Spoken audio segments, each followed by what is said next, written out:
15 tahun menunggu, 15 tahun patah, 15 tahun berharap, tapi 15 tahun pula ia tak menyerah. Nico Hülkenberg dan ketekunan adalah definisi yang sangat sempurna dalam menggambarkan bagaimana karir F1-nya sejauh ini. Menunggu 15 tahun semenjak debutnya di F1 pada 2010 dengan segala drama yang menghiasi perjalanan karirnya, Hülkenberg akhirnya berhasil memutus kutukan yang disematkan kepadanya. Podium seakan-akan menjadi sebuah misi yang jadi beban seumur hidup bagi Hülkenberg. Umumnya seorang pembalap akan bangga jika ia memegang sebuah rekor, tapi kalau rekornya adalah pembalap dengan start terbanyak tanpa pernah meraih podium, siapa juga yang mau dilabeli seperti itu? Tentu kita ingat sebuah momen di mana Hülkenberg ditanya seorang anak kecil soal apakah dia pernah naik podium atau tidak di serial Drive to Survive. Tapi sekarang, jika dia ditanya lagi hal yang sama, paling tidak sudah bisa dijawab dengan lantang kalau podium itu sudah berhasil ia capai. Hülkenberg adalah simbol sempurna dari seorang yang pantang menyerah dengan keadaan yang terus-menerus mematahkan setiap ambisinya. Baginya, angkat tangan bukanlah opsi, tapi berjuang itu sudah pasti. Bukan cuma soal usaha jatuh bangunnya dalam meraih podium yang dipatahkan berulang kali oleh semesta, namun perjalanan karirnya di F1 juga penuh dengan drama yang berkali-kali menempatkannya di ujung tanduk. Nama Hülkenberg pertama kali dikenal oleh pecinta balap di tanah air tentu dari ajang E1GP yang singkatnya adalah ajang balap antar negara. Dia mewakili tim Jerman pada musim 2006 dan juara dengan koleksi 9 kemenangan dari 20 balapan, yang mana salah satu podiumnya ia raih di sirkuit Sentul. Dari Sentul, petualangan Hülkenberg kemudian terus berlanjut sampai akhirnya dia bisa naik ke panggung balap F1 pada musim 2010 bersama Williams dan langsung buat gebrakan dengan raih pole position di musim debutnya pada GP Brazil. Tapi meskipun menjanjikan dengan capaian pole di musim debut, karir Hülkenberg langsung patah di umurnya yang masih benih karena harus didepak dari Williams dan karena tidak punya sponsor serta kalah dari pay driver. Sempat menganggur setahun, Force India akhirnya menjadi tim yang menerima jasa Hülkenberg untuk kembangkan karirnya di F1 pada musim 2012.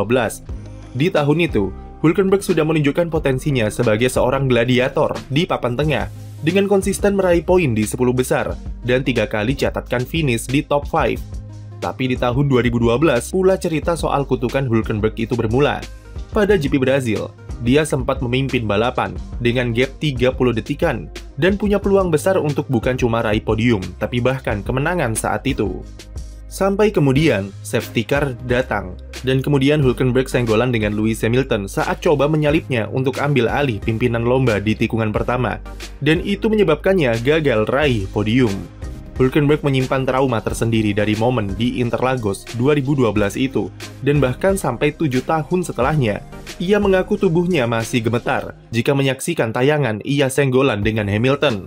Hal itu karena pembalap Jerman ini percaya, andai saja ia bisa raih kemenangan, atau minimal podium di Brazil 2012, hal itu bisa mengubah karirnya secara signifikan. Tapi saat itu, Hülkenberg sudah memutuskan kalau dia akan pindah ke tim Sauber, yang pada 2012 tampil gacor dengan 4 kali podium untuk gantikan Sergio Perez yang pindah ke McLaren. Sayangnya prestasi Sauber gagal diulangi pada musim 2013 karena serangkaian kesulitan dengan pengembangan mobil, dan Hülkenberg melabeli keputusannya pindah ke Sauber itu sebagai kesalahan. Meski begitu, kami tak pernah lupa dengan performa heroiknya pada GP Korea, di mana ia nyaris podium dengan berhasil menahan pembalap seperti Lewis Hamilton dan Fernando Alonso untuk finish di posisi keempat. Dengan performa itu pula, Hülkenberg pada 2013 nyaris saja direkrut oleh Ferrari untuk gantikan Felipe Massa dan bahkan hanya tinggal tanda tangan saja. Namun di detik terakhir, Ferrari memilih Kimi Raikkonen untuk comeback pada 2014. Era hybrid merupakan era di mana Hülkenberg unjuk gigi, utamanya selama 3 tahun di Force India. Dia bisa selalu tembus 10 besar klasemen akhir meskipun selalu gagal mendapatkan momen podium. Berbanding terbalik dengan rekan setimnya Sergio Perez yang tiap musimnya bisa konsisten finish di barisan 3 besar. Setidaknya pada 2015 dia merasakan sebuah kemenangan pada ajang balap ketahanan terbesar di dunia, yaitu Le Mans 24 jam bersama Porsche. Hülkenberg memulai petualangan baru dengan pindah ke Renault yang sedang ada di fase rebuilding, dan disinilah ia makin dikenal sebagai pembalap fighter di papan tengah. Ia menjadi lumbung poin tim, dan 2018 Jadi musim terbaiknya dengan duduk di posisi 7 klasemen akhir. Jika ingat Renault, Hülkenberg juga pernah nyaris podium pada GP Jerman 2019 karena crash ketika ia sedang berada di posisi keempat. Karirnya di Renault sayangnya harus patah di akhir 2019, menyusul serentetan hasil negatif dan kalah dari Daniel Ricciardo, serta ia disingkirkan oleh Esteban Ocon yang dibantu Toto Wolff di meja negosiasi. Hülkenberg tidak mendapatkan kursi untuk musim selanjutnya dan nampak karirnya seperti sudah tamat di F1. Tapi entah apa amalan yang dilakukan oleh pembalap yang satu ini, selalu ada jalan yang datang bagi Hülkenberg untuk tetap dekat dengan balap F1. Pada 2020, ia berkesempatan turun 2 kali sebagai sopir tembak untuk gantikan Perez serta Stroll yang terkena COVID.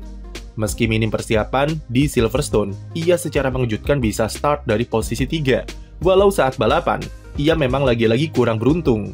Kemudian di Nürburgring, walau langsung turun di sesi kualifikasi dan start paling belakang, Hülkenberg bisa finish di posisi ke-8 untuk tambah poin. 2 penampilan cameo itu sudah memberikan bukti yang sangat konkret kalau dia bukanlah pembalap kaleng-kaleng dan sangat layak untuk tetap bertahan di F1. Tapi semesta tidak bekerja semudah itu, dan kesabaran Hülkenberg kembali diuji karena dia dipaksa menganggur lagi selama 2 tahun, dengan sempat mengisi role sebagai pembalap cadangan Aston Martin. Sampai akhirnya rezeki yang dinantikan itu datang, dengan Haas yang menawarkan sebuah kesempatan kedua untuk comeback ke F1 pada musim 2023. Kesempatan itu tidak ia sia-siakan dan ia ambil dengan penuh anggapan jika seorang Hülkenberg masih layak serta belum habis. Tampil konsisten bersama Haas kemudian membawanya kembali ke Sauber yang hendak memulai lembaran baru dalam kiprah mereka di F1 pada 2026 nanti. Hülkenberg setuju bergabung kembali, yang kemudian siapa sangka kalau beginilah cara semesta bekerja untuk menuntaskan beban seumur hidup yang ia pikul di F1. Menariknya lagi adalah, jika kita putar balik ke musim 2012, Hamilton adalah penyebab patah hati terbesar Hülkenberg yang saat itu mengincar kemenangan. 13 tahun kemudian, momen itu berhasil ia balas di Silverstone dengan mengalahkan Hamilton di balapan kandangnya untuk meraih podium yang perdana yang gagal ia raih dulu. Cerita karir seperti ini mungkin tidak akan bisa dibuat oleh penulis skrip film Hollywood manapun, dan momen heroik serta pantang menyerah dari Hülkenberg adalah salah satu alasan kenapa kita semua menyukai F1. Hülkenberg bukan cuma mengajarkan kita arti dari sebuah penantian dan perjuangan yang tiada kata menyerah, tapi dia juga menuntut kita untuk tetap percaya dengan sebuah impian, meskipun itu terdengar mustahil. Sesulit-sulitnya mimpi, sejauh-jauhnya sebuah tujuan. Jika semesta sudah bekerja dan waktunya sudah tiba, maka tidak ada satupun hal yang bisa menghalangi itu untuk terwujud. Inilah yang terjadi pada Hülkenberg kemarin. Semua momen itu terjadi secara sendirinya, dan meskipun Sauber notabene mobil papan tengah yang mengkis-mengkis untuk sekedar raih poin, tapi ketika rezeki itu sudah tiba, maka sekelas Lewis Hamilton pun tak mampu menghalanginya. Bagi mereka yang tahu cerita karir Hülkenberg dan jatuh bangunnya selama di F1, kami cukup yakin mereka akan ikut bahagia atau bahkan terharu melihat perayaan Hülkenberg di GP Inggris. Tidak heran kalau dunia F1 dari pembalap sampai tim prinsipal, mereka semua ucapkan selamat kepada Hülkenberg karena mereka paham betul betapa sulitnya untuk mendapatkan podium. Gabriel Bortoleto yang baru 12 balapan jadi rekan setimnya saja bisa sangat senang dan sangat gembira dengan langsung berlari di Parc Fermé untuk menghampiri Hülkenberg. Max Verstappen yang merupakan teman dekatnya jadi pembalap pertama yang ucapkan selamat dan bahkan menawarkan tumpangan untuk pulang dengan jet pribadinya. Aston Martin dan Mercedes memberikan beberapa botol champagne kepada Sauber untuk membantu mereka merayakan podium yang terakhir kali mereka raih 13 tahun yang lalu. Balap F1 memang kejam dan bengis, tapi momen-momen seperti ini selalu mengingatkan kalau di luar sirkuit, mereka tetaplah manusia dengan sisi kekeluargaannya yang kuat dan perasaan perjuangan yang sama. Bagi Hülkenberg, podium ini bukan cuma sebagai pelepas dahaga, tapi semoga saja menjadi pintu yang lebih besar di penghujung karir untuk sesuatu yang lebih cerah. Yang ia inginkan sekarang adalah sebuah pemandangan yang indah di dalam sunset karirnya, dengan usia yang makin mendekati kepala 4. Dengan podium, setidaknya akan membuka kembali sebuah anggapan kalau Hülkenberg adalah pembalap yang patut dipertimbangkan untuk direkrut tim besar. Siapa tahu Christian Horner melihat ini sebagai peluang, sama seperti ketika ia merekrut Sergio Perez setelah raih kemenangan perdananya dulu. Dia masih terikat kontrak sampai 2027 bersama Audi, Mungkin butuh usaha yang ekstra jika Hülkenberg ingin pindah ke tim besar untuk menebus kesalahan keputusan di masa lalu. Sekian video dari kami, jangan lupa beri like dan subscribe untuk konten F1 lainnya.